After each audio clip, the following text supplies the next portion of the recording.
guys, welcome back to my channel. It's me Kagam. Today we're going to go through all of the big ticket luxury pieces that I want to buy in the next 12 months that are coming.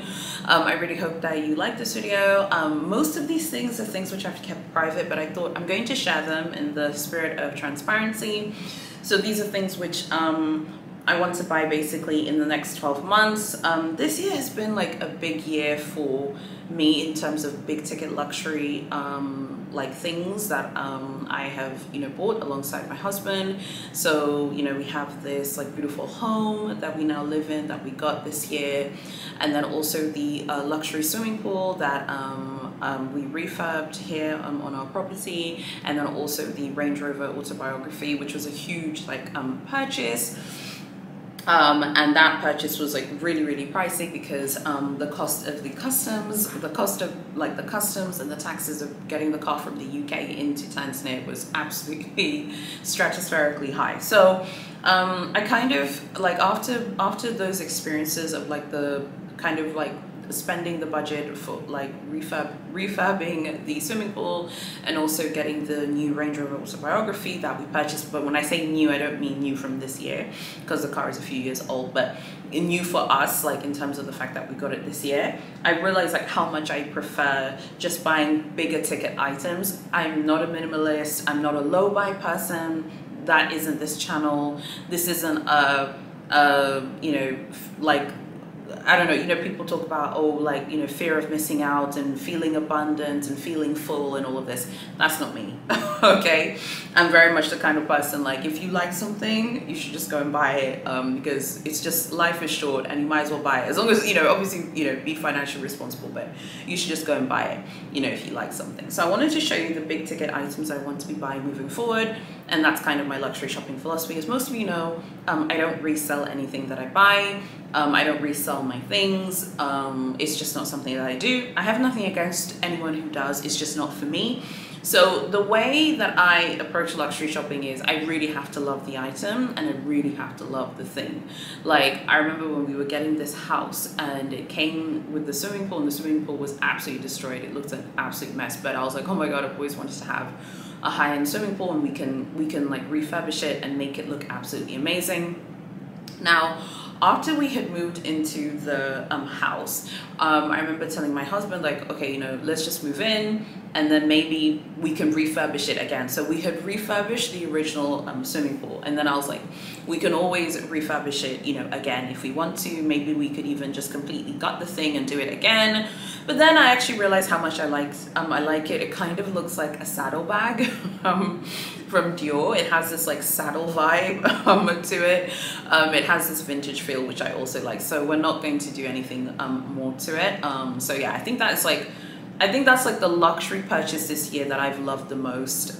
Purchase in that it obviously came with the property, but the fact that like we refurbished it and we put like a bigger budget than I think we had wanted to into refurbishing the swimming pool. But I think it was worth every single penny. Like the happiness that it brings me, like every morning before going to work, just seeing that beautiful swimming pool in the sun with like this tree that we have, I'm just like, I'm ready to work and ready to make things happen. So I think that's actually my favorite luxury purchase this year, or my favorite like big ticket luxury item this year. Maybe even more so than the Range Rover autobiography, which is one of my favorite purchases like ever as well. All right, now let me tell you about the things that I want to get next. So let's talk about cars, because this is really where I'm going to be putting like my budget. I want to get a high-end luxury car. I'm choosing between Mercedes and Lamborghini. The Mercedes is the G63 AMG, so the G-Wagon, or the Lamborghini Aventador. I'm not getting them new, I'll be getting them used. The Aventador has actually been discontinued now, but I want to get them, yeah, used. The budget, let's talk about the budget for these cars, because every week I go on Auto Trader. Those of you from the UK, Auto Trader. It's like a really famous website where you can look at used cars. And I'm always looking for cars. Like I'm always looking for them. So I just will be like, let me see what G-Wagons are on the market. I'm always like, let me see what G-Wagons are on the market in the UK. All of our cars tend to be imported from Britain. It's just convenient that way for us to import them from the UK. And literally every week there's always like a new G-Wagon and Lamborghini being sold in the Aventador model. But the problem is this: first of all, I only want a black option for both, so it needs to be all black G63 AMG G-Wagon, and then the all black Lamborghini Aventador. When it comes to these cars, I'm very specific on the model that I want. In terms of the big H shenanigans and games, I don't mind. They'll give me the Beck and Kelly and Constance within the colorways I want, hopefully, God willing, if I'm successful. But when it pertains to my cars, honey, it has to be exactly the same model, the one that I want. So the model that I want, the colors that I want is a black Lamborghini Aventador or the black Mercedes G63 AMG. So currently we have the Range Rover Autobiography in this really beautiful gold color, and then we have the Range Rover Sport in this really nice, like, it's kind of like a blue gray, and then we also have a Nissan Dualist. My husband also has like a bunch of other cars, but they're not like luxury cars as well.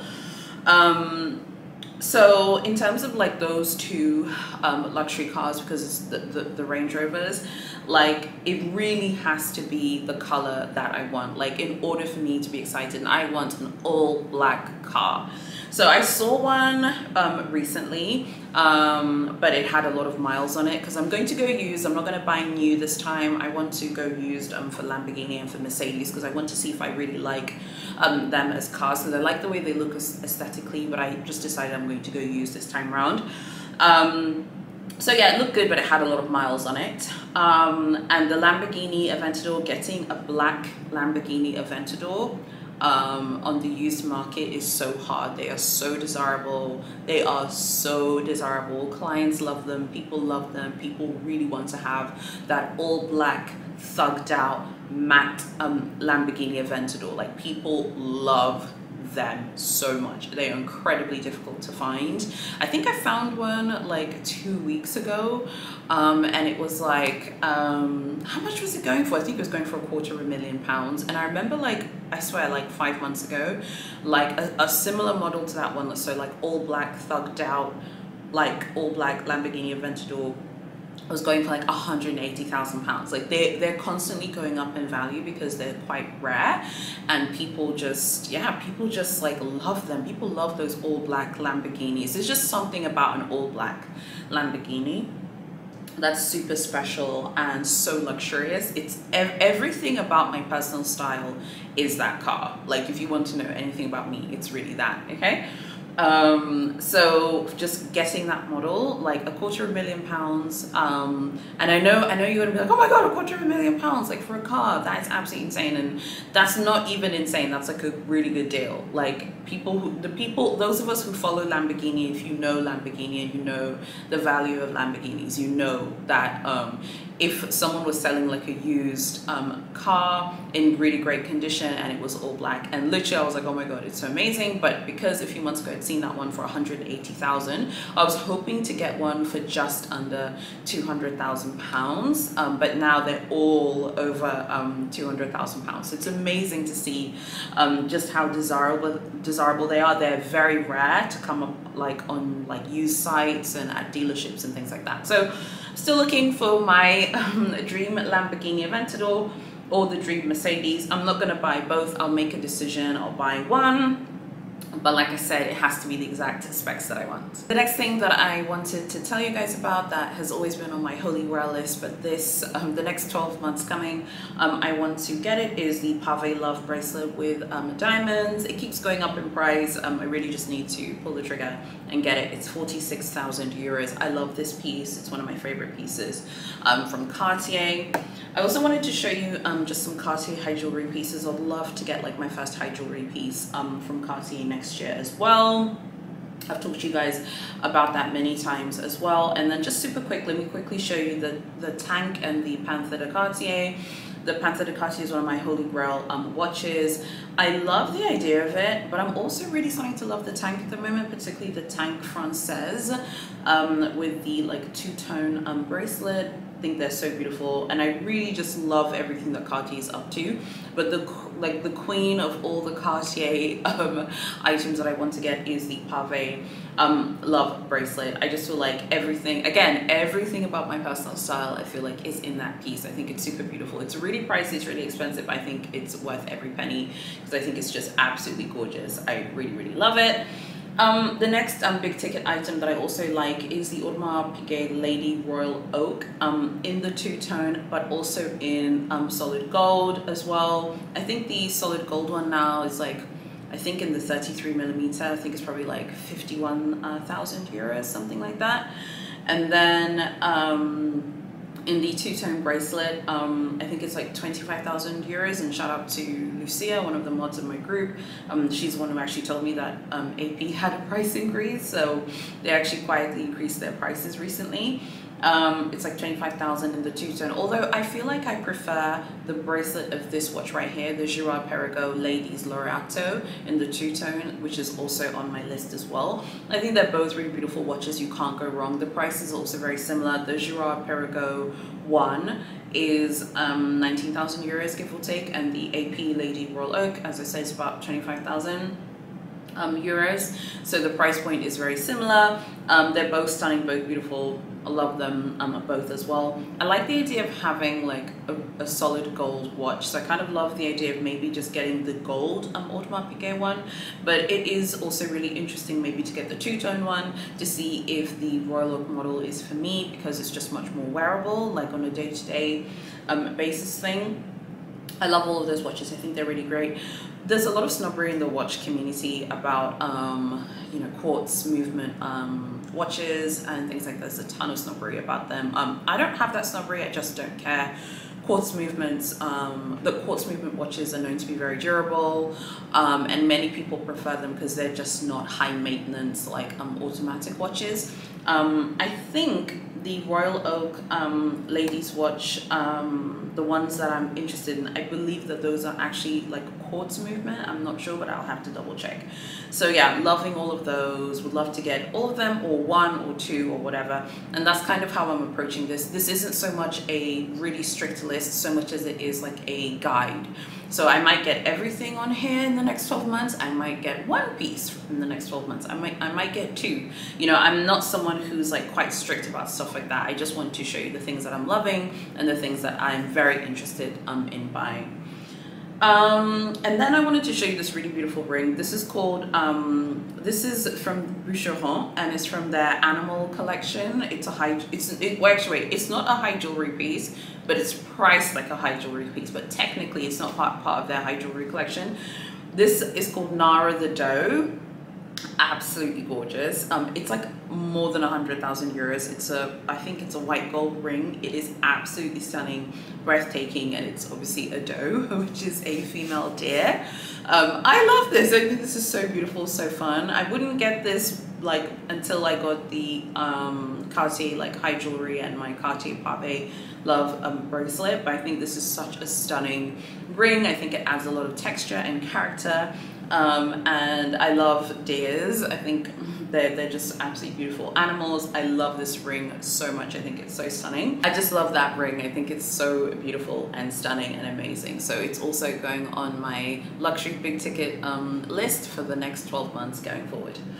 I want to also now show you some really beautiful big H bits and bobs that I'm interested in. These are fine jewelry and watch pieces. This is the only watch that I am interested in buying, and if it is in Paris when I go this winter, I will buy it. It is this watch. They call this a joaillerie watch, and I think it's like $15,000 in the US. It's a Chandon watch. It has a ton of diamonds. I love this. It reminds me of Richard Mille's watches, which we'll talk about in a moment. I really love this. I think this is really beautiful, and there's no question that this is a bait item, but it's a phenomenal bait item. I think it's absolutely beautiful, and I love this. I think it's really great. If they have it, I will buy it.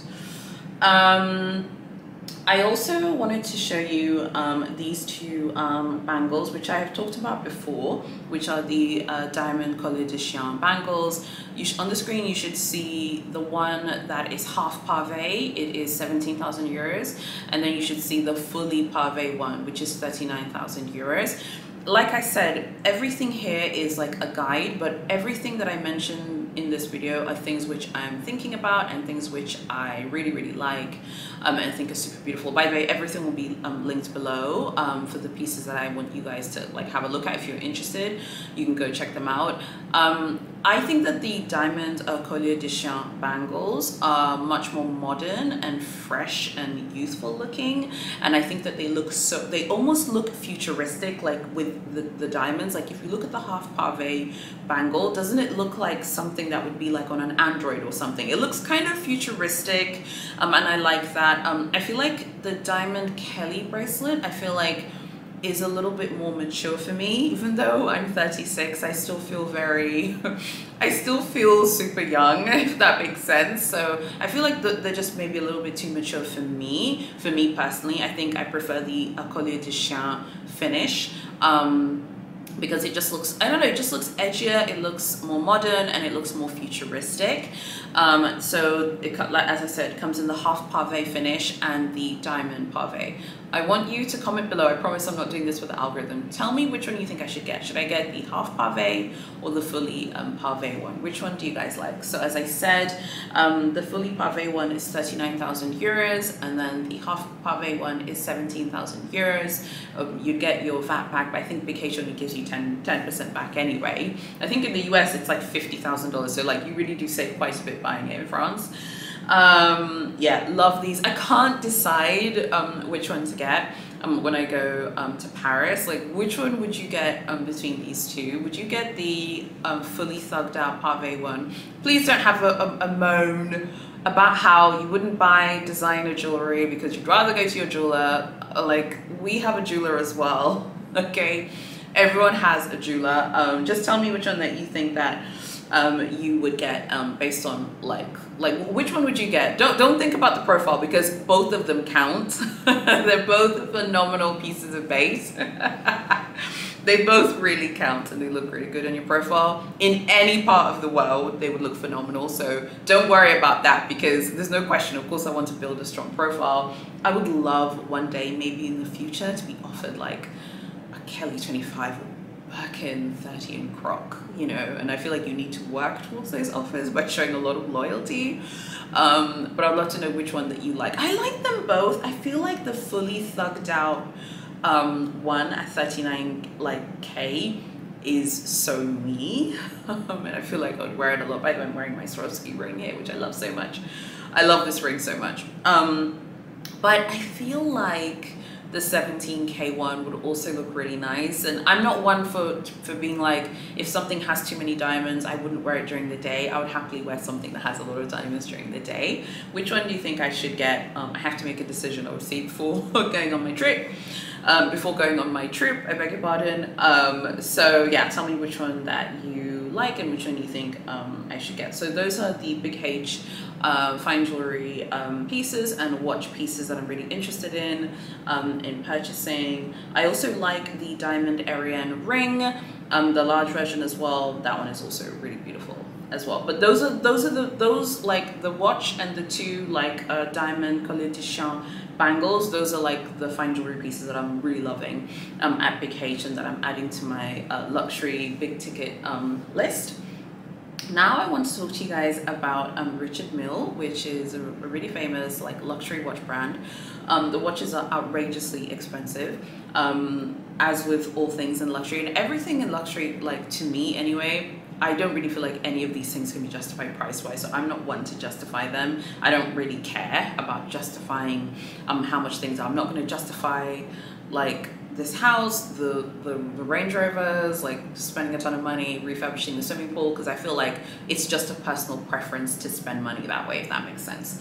So I want to show you the RM0701, which is the ladies, the flagship ladies model at Richard Mille. All of these watches start at 6 figures. I think I think I saw a retail price for one of the Richard Mille ladies watches in the RM0701 line, and it's something like 100 and I think it was like 120,000 Swiss francs and upwards, something like that. So that's kind of like the price point that we're working on, and that's like getting it from the boutique. There's a huge Richard Mille bait game for the men's watches. I'm not interested in men's watches. As you guys know, I only like ladies watches. I think they're more feminine and more elegant, and they look better on me. I don't want to look masculine. I want to look feminine and glamorous. I just prefer women's watches for that reason. Now, Richard Mille's ladies model, the RM0701, it's my understanding that as long as you like get an appointment at Richard Mille, if you're a woman, they'll probably sell you the watch without purchase history, because there is a game, kind of like the Hermes game for the men's watches, but there's no game for the women's watches. I would love to get one of these watches. I want to show you this one here. This is a limited edition model that Nicki Minaj got. You can't get this one. I think the value of this watch is like more than $900,000. So this is absolutely beautiful, and this is one of her pieces. Love this watch, and you guys, you know I love Nicki. She's one of my favorite rappers. She is actually my favorite rapper, but it's not because of Nicki. I've always liked Richard Mille watches. I love brands that have a point of view. I love brands that are not trying to be something that they're not. I think he famously said in an interview, he's not a watchmaker. Like, he doesn't see himself as like a watchmaker. The brand takes a lot of heat in the watch community. People think the watches are ugly. They think they're not classic, whatever the, you know, what that means. I mean, what does that mean? Who really cares about that? I don't care. I think that they are stunning, beautiful. I think they have a point of view. I think they are so extravagant and decadent. There's a Roman kind of decadence about these Richard Mille timepieces that I don't really see from any other brand. And you know, Cartier is my girl. I really love Cartier watches, but I really like these Richard Mille watches as well. So I would be looking to get one of the entry level ones from the 0701 line. Not like one of those like really like expensive. I don't actually really like skeletonized watches. That's not really my thing. So I wouldn't want to get like a skeletonized watch at any brand. I don't like them. I know that they're like so hot right now in the watch community, but they're not my preference. So yeah, I'll be looking. Now, if I was to get a Richard Mille, it would have to be like in pink or like a color that's similar to pink. The one that Nicki has is kind of like Mauve Sylvester. It's kind of like in that kind of color family, if you're familiar with Mauve Sylvester, which is one of the most popular colors from Hermes. But yeah, I really, really love their ladies watches. I think they're so beautiful. I think they really go with my style, and I think they just go with my mood and my energy, and yeah, love them as well. And then finally, this is just kind of like an Easter egg. I just want to quickly show you. There's this Dior Lizard Ombre Lady Dior exotic bag. I am going to get this literally as soon as I arrive in Paris. I'm going to Dior, Avenue Montaigne, or the Dior concessions in the department stores, and I'm going to find this bag. Like, I have to find this bag. It's ombre, it's lizard, it's screaming my name. I also want to get a Louis Vuitton exotic, but I've told you guys about that so many times, so I don't really want to talk about exotics too much in this video. I just wanted to quickly show you this because literally the moment I arrive in Paris, I'm finding Dior and I'm buying this. Okay, I need it. Absolutely stunning. So these are just big ticket items. Of course, I have like other things which I love anyway that I'm gonna get, like the Dauphine and things like that, but those are not big ticket items because they're not expensive. These are like big ticket items, with exception of the Lady Dior, because that's also not expensive. I think it's like $7,000, $6,000. But these are like big ticket items because a lot of them are either 6 figures or close to 6 figures. So for me, anything that's like almost 50,000 euros or dollars is like a big ticket item, and anything of course more than $50,000 or euros is a big ticket item, and of course anything that is 6 figures. So like the Lamborghini is 6 figures, the Mercedes G-Wagon is 6 figures, and the Richard Mille watch will be 6 figures, and the Cartier high jewelry ring. I wanted to get a ring, will definitely be 6 figures as well. So anything that's like 6 figures, you know, to me is a big ticket item. But like I said, also that $50,000 mark and €50,000 mark. So I really hope you guys have liked this video where I show you my big ticket items that I want to get in the next 12 months. We'll see how things go. Whenever luxury channels talk about things they want to buy, people like hold them to it as if they have to get it, as if their feelings and tastes don't change. I'm a human being. I might have different tastes in 3 months. It might have different tastes in 6 months or even a year. I might get everything on this list. I might get one thing, you know, on this list. You know, it's more of a guide for me to stay focused on big ticket pieces, because having a luxury channel, sometimes you can end up just kind of like, I don't know, sometimes you can end up kind of like being into things which you wouldn't have been into. So for example, for me, I don't actually, I don't know, there's some brands that I'm just not interested in, and it's not anything against them or anything, I'm just not interested in them. But there's some brands which are really, really trendy and very popular that people love, but that I'm not interested in. Now, because I have a channel, like, you can easily just kind of fall for that and be like, oh, I need to be into the things everyone else is into, because if I'm into them and then I show them on my channel, I get a ton of views and all of this stuff. I don't really care about that. I'm only going to post about things that I really like. Of course, I will have, you know, videos about a lot of handbags, because you guys, you know, really seem to respond well to that content. But moving forward, I really want to show you guys more of like the things I'm genuinely super passionate about. So like fine jewelry, watches, luxury cars, luxury travel, and luxury hotels. I really feel like you're going to be loving the content that's coming up, because my trips are coming up. I'm so excited. In August, I'd actually ordered a parcel. It's not a luxury parcel, it's from ASOS, and it got lost. I got my refund today. It's the 13th of October. That is the perils of being in Africa and trying to order things. So I'm super excited to be going traveling to Europe very soon, because I'll be able to buy a lot of stuff over there. And going to South Africa was so amazing, because I really feel like I want to be shopping more in South Africa and doing luxury shopping there, instead of being stressed out and dealing with personal shoppers and trying to find personal shoppers, which, by the way, all of them like ignore me. Anytime I contact a personal shopper, they just ignore me. I've decided I'm not going to be dealing with personal shoppers. Basically, I'll be waiting to travel to go to Europe, or I'll just go to Johannesburg and do luxury shopping there. So please make sure you fully subscribe, do like, go join the newsletter, it's linked below, and also go join my Facebook group as well. I'd love to see that, and of course on my Instagram as well. Just before I go, I want to give some of you a bit of a come to Jesus talk now, okay? A few days ago, I got a comment, and I get this comment actually a lot, and someone had made a comment about my nails and was saying how, like, my nails like look classy at this length or whatever, like, oh, you like my nails like this because they look classy. I mean, that doesn't mean anything, that's just nonsense, okay? And I just wanted to kind of say this. I think it's super important. When something annoys me, or if I think that someone is being unfair or toxic, I'm going to call it out, okay? I'm not going to sit here and be like, oh, you know, it doesn't matter. It does matter. I wear press-on nails all the time. Most of you know that. The parcel that got lost by ASOS had a ton of press-on nails. That's why I haven't worn press-on nails in a bit. But I do actually have a box here that I'm going to just open up on the weekend and do my nails. It's very rude to tell someone that their nails look classy at a short length when you know that person wears long nails. It's very much a dog whistle, okay? And it's very anti-black. It's not cool to say things like that. Even if you think that you're not being disrespectful and you think you're not being hurtful, you are, okay?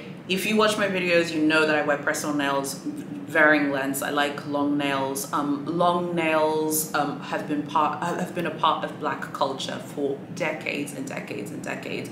And black women have worn long nails. Not all black women wear press-on nails or acrylics, but many of us do. And it's been part of the sort of beauty culture of black women. It is part of that.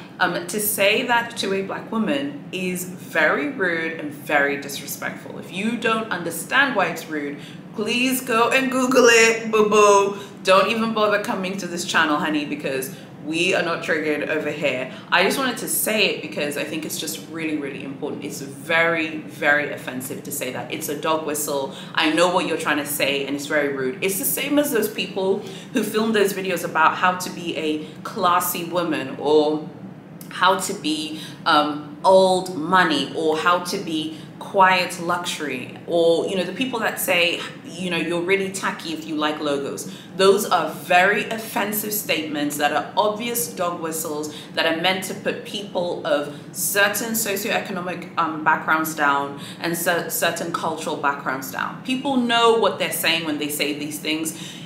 I don't feel like you can have a personal preference about someone else's style. If something's not your style, it's not your style. Not a problem at all. But someone is not tacky, okay, because they wear monograms and logos and you don't. It's super, super offensive to say things like that. I'm not about that at all. Thank you so much for watching this video. I had to kind of go with my come to Jesus talk now, but I needed to say it needed to be said.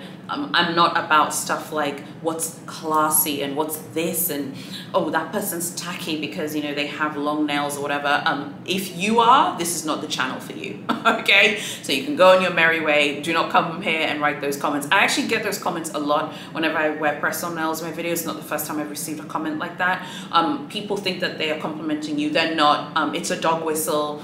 You're not going to pull that stunt on me, honey. It's not going to work. So don't write things like that. It's super disrespectful to write things like that, particularly when you know someone's style is a personal way. So for example, I love logos and monograms and prints and things like that. If I stop wearing shirts like this and then I'm just wearing like minimalistic clothing, if you tell me, oh, by the way, I really like your style now because you stopped wearing logos, that's a backhanded compliment and that's super disrespectful. Let's keep it Gucci, honey, in these comments, and let's be respectful of people's taste. You don't have to like something. Let's be clear, you don't have to like something. I don't like everything, okay, that people do either, but you can respect that it's someone's style, and it doesn't mean that they're lesser than, it doesn't mean that they're tacky or whatever. I really hate when people do these things. It drives me absolutely mad.